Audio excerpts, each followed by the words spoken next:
साहब जी, मेरे सभी भाइयों बहनों बेटा बेटी माता पिता को भगतमती की सत्साई। तो आज हम सुनते हैं संत रामपाल जी महाराज की अमृतवाणी में सत्संग। सभी मिलजुल करके भाई बहन बेटा बेटी माता पिता सत साहेब जी। सारी सृष्टि के कर्ता कबीर परमेश्वर जी की असीम रजा से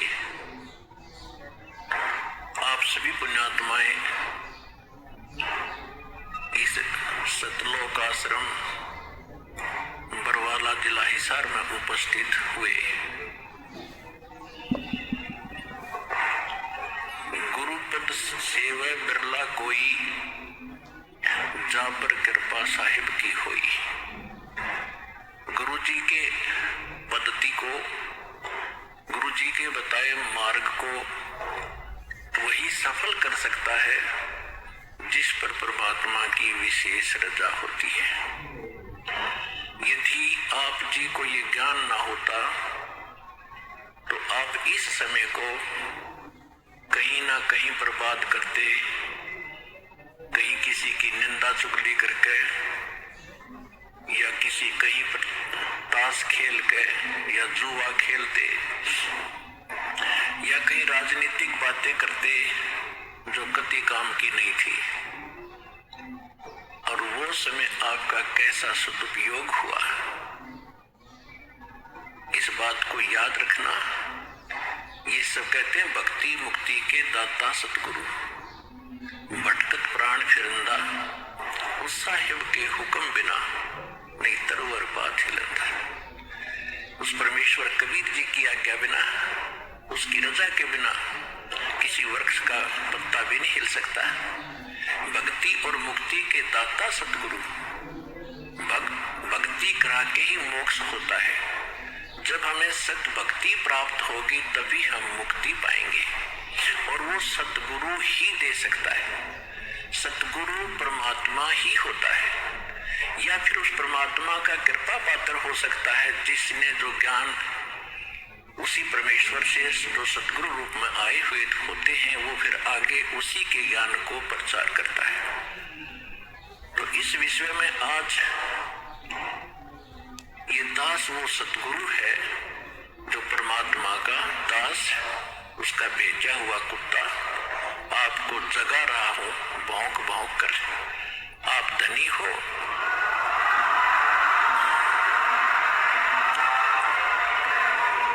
आप धनी हो, पिछले जन्म जन्मांतर के धनों बहुत है आपके पास, पुण्य धन। परमात्मा का भक्ति धन आपके पास बहुत ज्यादा है, और आप गफलत में सो रहे हो, चोर चोरी कर रहे हैं। वो कौन सी चोरी कर रहे हैं? आपको कहीं शराब पिलाकर ये मन और ये काल उस काल का एजेंट है।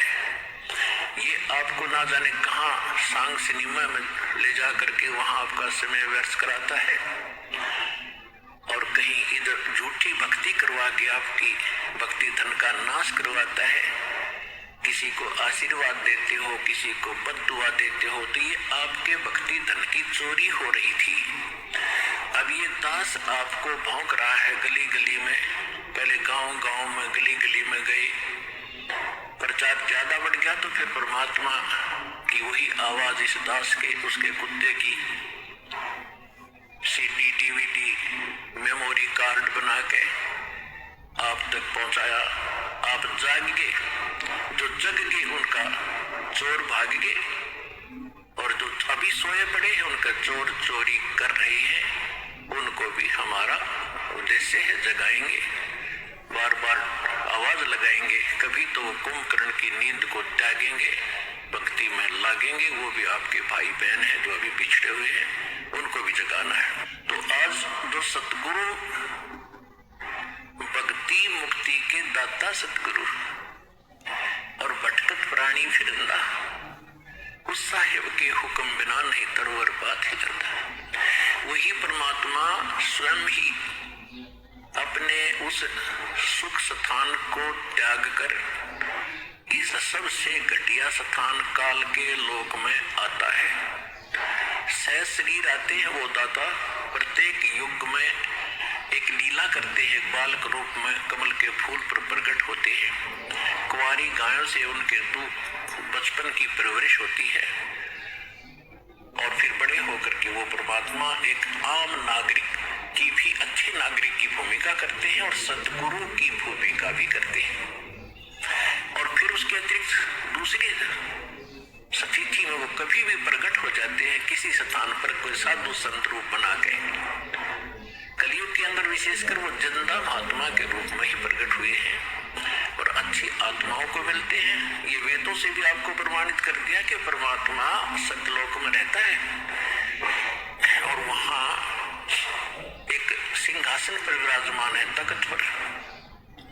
असंख्य ब्रह्मांड के कंट्रोलर के तख्त यानी सिंहासन पर, राजगद्दी पर मालिक बैठे हैं। वो महाराज है, वो भगवान है। और यहाँ छोटे मोटे टुकड़ों के जो राजा बने बैठे हैं, ये लोक भी नकली, ये राजा भी नकली।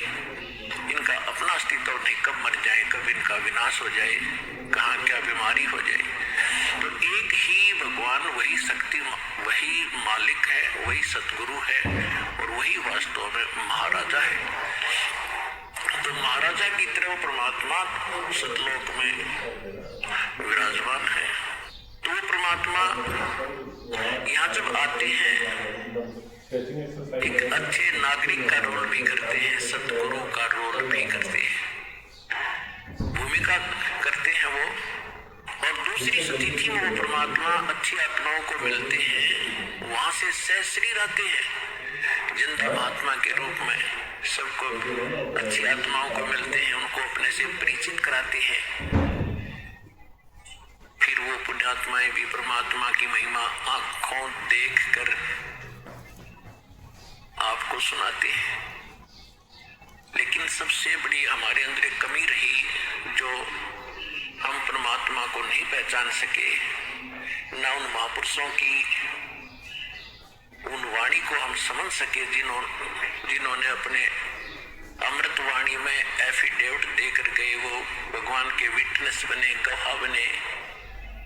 हम नहीं समझ सके क्योंकि हम अशिक्षित थे। हमारे पूर्वज जो थे वो श्रद्धालु गणे थे, विश्वासी बहुत थे, क्योंकि जो आत्मा अच्छी होती है वो विश्वास प्रत्येक पर कर लेती है। और परमात्मा ने आपको शिक्षा इसलिए नहीं दी पहले समय में, यह शिक्षा हमारी सबसे दुश्मन है।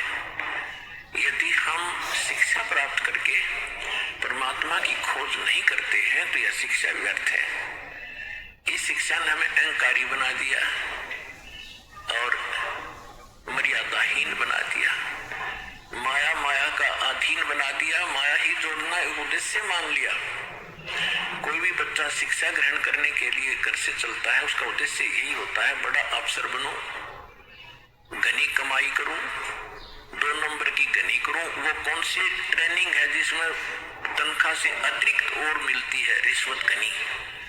IAS बनूं, IPS बनूं, मंत्री बनूं, MLA बनूं, मुख्यमंत्री बनूं, घने माया जोड़ूं। क्या मनुष्य जीवन का यही काम था? ये कार्य तो एक गोबर का भूंड करता है, गोबर का भूंड। अगर हमने यही काम के लिए मनुष्य जीवन पाया है तो गोबर का भूंड कैसा होता है? खेतों में पशु गोबर करते हैं और उसको भूंड होते हैं, छोटे छोटे जीव होते हैं, और वो क्या करते हैं, उस गोबर को निकालते हैं, उसमें से उसके गोली बनाते हैं, गोले छोटे छोटे, और उसको ढका के उसको रोल करके अपने बिल में भर लेते हैं।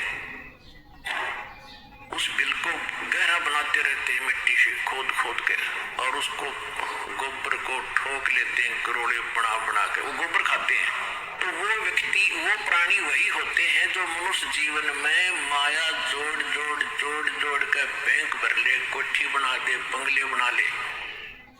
फिर वो क्या करते हैं, वो हमने देखा कई बार, हम क्योंकि दास का जन्म किसान परिवार में हुआ, खेतों में जाना पड़ता था, पाली भी गए कई बार पशुओं को साथ के साथ। तो दोनों पति पत्नी भूंड गोबर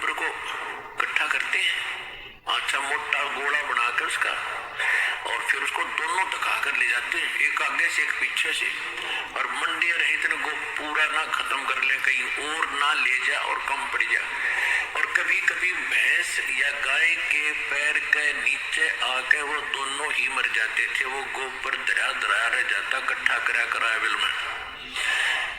तो यदि हम मनुष्य जीवन पाकर भी इससे काम लगे हैं, ये मंत्रियों के आप सुनते हो कि क्या इनके कैसी लीलाएं आप सुन रहे हो।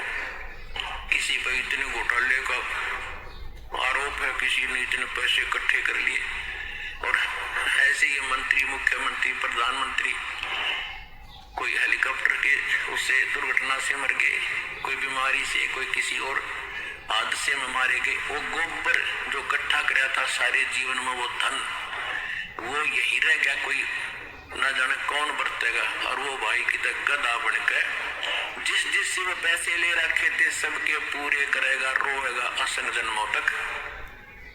तुमने उस तरह का मैल नहीं देखा और धर्मराज के दिल दिल का लेखा। तो इसलिए परमात्मा यहाँ आकर के हमें जगाते हैं, समझाते हैं कि बोली आत्मा, यदि परमात्मा की भक्ति नहीं करते हो और बाकी तुम ये इसी काम लगे हुए हो, तो ये मनुष्य जीवन वाला काम नहीं कर रहे, गोबर के भूंड का काम कर रहे हो। अब बात चली थी शिक्षा के ऊपर कि पहले आप देख रहे हो, दास भी देख रहा, घना लंबा समय नहीं हुआ है। सन 1951 में दास का जन्म हुआ। सन 60 के बाद ऐसा समझण जोगा हुआ, जो बातें आज याद आ रही हैं उसमें क्या प्रक्रिया और कैसे लोग थे। अब इस ज्ञान की रोशनी से उनकी पहचान हो रही है कि पहले शिक्षा कभी नहीं थी। पिता पढ़े नहीं, चाचा पढ़ा नहीं, ताऊ पढ़ा नहीं, कोई कुंबा और पढ़ा नहीं। पहले का हमारे से पढ़ाई शुरू हुई थी, उसमें बहनों की, बेटियों की पढ़ाई नहीं कराते थे। तो उसमें कितनी शांति थी, कितना एक आचरण अच्छा था, कितना प्यार था, और कैसा एक दूसरे की शर्म लिहाज होती थी। बड़ा व्यक्ति चाहे किसी भी दूसरे गांव के दूसरे कोने का भी क्यों ना होता, अगर बच्चे थोड़ी बहुत शरारत कर रहे होते तो उसको देखते ही बंद हो जाते, भाई ताऊ आ गया। अरीब अब ताऊ से कितना घूमो, गुट्टी लाकर गड़िया बैठे रहे, और कितना व्यवहार बिगड़ गया।